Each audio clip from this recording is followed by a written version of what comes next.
Yeah. Lấy cái câu thằng hắn ta. Hả? Cái chọc chả. Cậu đó này ta. Hả? Này câu là kế chắc sai, mà sẽ lấy chắc lo. Em买的几位咩？我買到五，係咩啊？啊，不嚟到朝個。哦，今日發大風，你馬仔拆落嚟咯。係嘛？俾我攞背入邊啊？係，我早幾行出啊？到幾行出咪？係我攞。屋企阿大出嚟晒，阿大出嚟晒，嚇？睇好少。係。馬仔拆落執啊！馬仔我都執得嘅，唔好拆落嚟喎。我背落家冇見到你哋，肯定又試落執晒㗎。依家你買叉。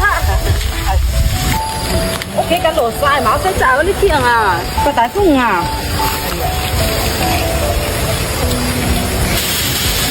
嗰條路邊有啲大橋。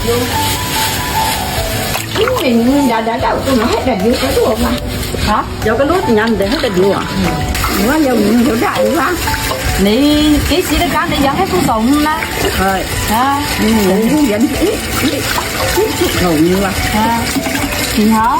rồi trường hấu à ha nhớ là gì rồi chứ thời gian với nhập miễu ấy à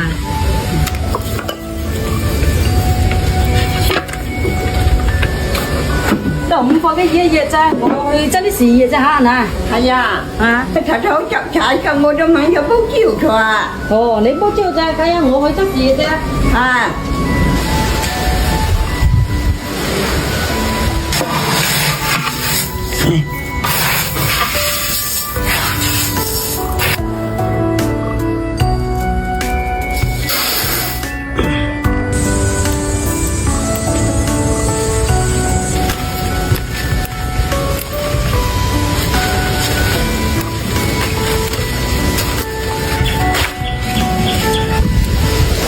Cái ông cả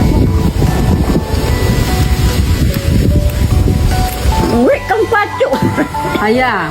À mày hết đôi mặt phiền này để hết nhà ai cái cha? hay à Ha? ui ai cái gì chả Ha? mình luồng nó cái nỉ văn Hả? bún chả cái nỉ à Máu à, nó mất cái lối mình ngố ba, ngố pha phai tu số chiều cha. Ngố pha phai tu số chiều chứ ta.